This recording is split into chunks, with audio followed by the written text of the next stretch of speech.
to get into the more specifics now, your first 10 listings or 5 listings or your first listing or whatever it might be, was there a tactic that worked for you, Alexa? Is there a tactic that didn't work?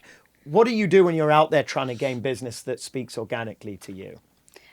I think, David, you said it, making mistakes. I think the tactic that honestly accidentally works the best is making a lot of mistakes. I think my first few listings, I had no idea what I was doing, but on the deal that you don't remember. Who bought this deal? Please remind me. Baller, James. Frank Diva. Canyon. She was an English girl. It was a friend of mine. Oh, okay, thank you. By the way, Alexa, James doesn't remember any deal below 20 million these days. No, I do That's where he's remember gone it. with his time. It was I know, Franklin Canyon. If you said Yes. Franklin Canyon, I would have remembered. Isn't that what I said? You said Franklin.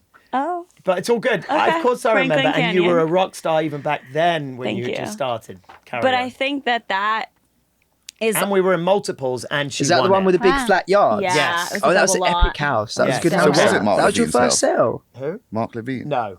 Which one was it? 2 over. Excellent. Yes. Okay. Sorry. Carry on. Mistakes. But that was in the height of COVID. That was one of my first deals. I had left Josh at this point. So this was one of my first deals on my own. Josh who? Flag. You worked with him? I know you worked Where with have you been? No, I know you walked the flats with him, but did you actually work He with was him? my mentor for like my first 6 months. God help you. No, I love Flag. I'm impressed. Okay. Yeah. Worked. But I remember that deal. I was up against eight other offers. Yep. And I had my client write a letter. Yeah. Which is something I always have my clients do. It's a I think certain agents don't do that. And then I remember you called me right after you accepted it and you were like, what the fuck? How did you get this done? I just got 3 offers that were so much higher than your offer, but somehow you just got in a really good time. Nice. But I remember it. think the craziest thing for me in that was I had no idea what I was doing. And there was Guess what? Neither did I.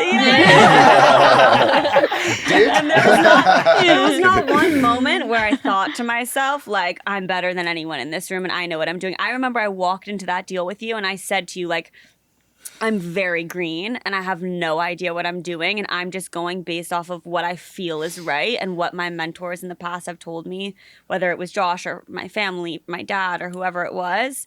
And so I think admitting, especially when you're new, admitting that you're new and admitting that you're green and that you're young and eager to learn is always the best because it makes you vulnerable and I think it allows people to connect with you better and for you to learn more. Very powerful. And success is failure turned inside out.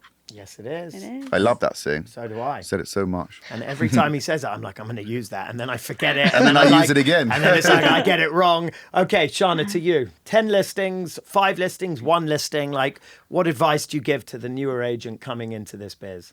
Well, there was a guy who was our family friend. He's an agent out in Agora Hills, Calabasas.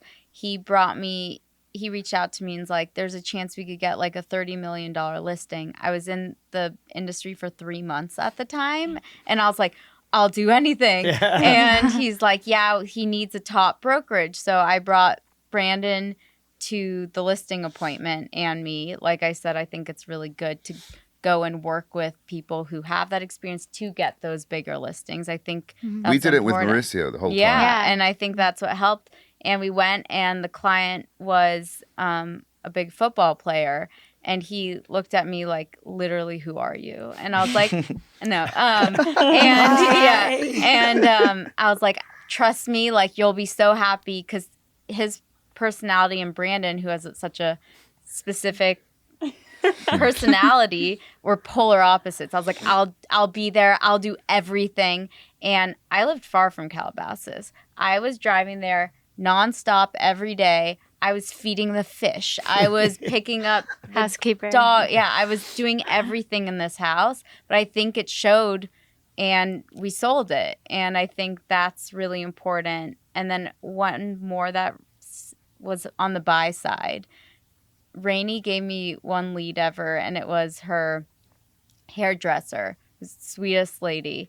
And she told me, hey, I'm looking for a $580,000 single family home on the west side. Me being so naive right when I started, I was like, I got this. Thank you so much for the opportunity. I'll find you it. And I found one home like on Beverly Glen that was an actual shack. And I was like, oh God, like this is going to be impossible. And I don't think Rainey was like just trying to help me, you know? And I ended up trying to ask them to pivot to Van Nuys. And we went to this like incredible home, like 5 bedrooms, everything, great street. And we found her home and she bought it. move. And I think that happened in a month. And I think that was like kind of seeing that and watching it pivot and them listening to me was like really cool and fulfilling, and they're so happy, and they're one of my favorite people now. That's awesome. Love Yeah. that. Wow. I love that. And before you know it, she's going to sell a shampoo company for $100 million, and you're going to be selling her a $20 million house, They're the best. and it will all start there. Okay. Anything that you want to add to that? Yeah, I mean, hers were amazing. And I watched her go through that. And I was like, just like, she's 4 years older than me. So just watching Shana over the past like 4 years and just seeing her grow and like honestly teaching me. Like Rainey is my mentor along with Shana. So just having both of them has been really helpful. But That's nice. That Love was that. nice. You got that on camera. Yeah. So we're arguing Emila, next. remember that. But one of my first experiences was my first listing. It was in Beverlywood, and it was an open house, and I remember Rainey was like, just anyone you meet, just try to get their phone number. And I was like, okay. So then Stalking. Hi, can I have your number? So then there's this one guy that walked in and he had 3 kids and he was just like, oh yeah, I have an agent. And I was like, okay, no worries. Well, if you ever need anything, like here's my phone number. And then he called me once and was like, oh, I'm looking for anything off market in this area. And I was like, oh, okay. And I had no clients at that point. So I was like, I might as well just like call everyone. Yes. And then I just called every agent that I knew. And there was only like 5 people that I knew at that point. And then it was just like through like referrals. So someone else told me about someone else. And then I found him an off market and he was looking for 2 years. So that was 2 years later. Wow. Yeah. Wow. And That's then awesome. and then I've sold him like 2 other homes since then. So That's Wow. Amazing. awesome for Yeah. you and terrible for the agent that he had. But great for you. Good job. Yeah. And sticking with it and being consistent. yeah, and, it's all about consistency and just proving yourself and, and the sometimes it's value you like bring. the less you know, the better. Yeah. Right? I Once think you know that's too much. really important. Yeah. 100%. 100%. Yeah. What about for you, Kris? I see you Mine- listing. You're like a listing machine now. Like, what mine, advice? Mine was actually similar story to that. So I think I was an assistant for like a year-ish. And then I was battling with these two being like, I'm ready. And they were like, I don't know, I'm not sure. And then they called me and were like, you're good. We're going to give you a shot. So I was like, right, I don't know anyone. So I was like, what should I do? I was like, I just literally picked up my phone. I called everyone I've ever met during the time being an assistant at an open house. And I must have called like 100 people.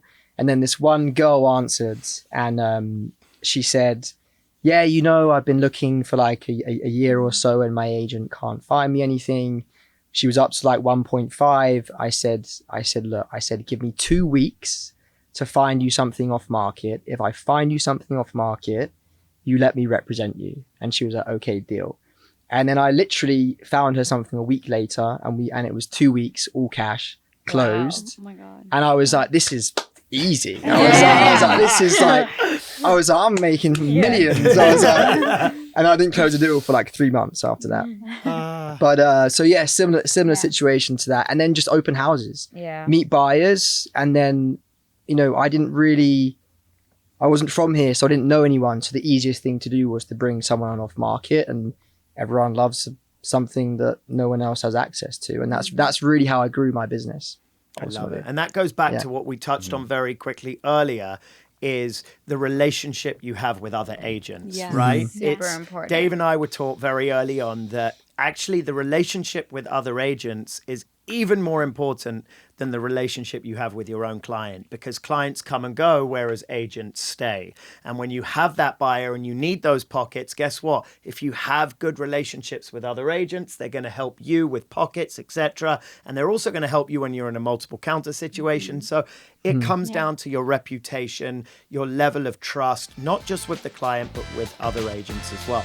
I could keep talking for probably 2-3 hours with 4 of you guys. I've enjoyed this so much.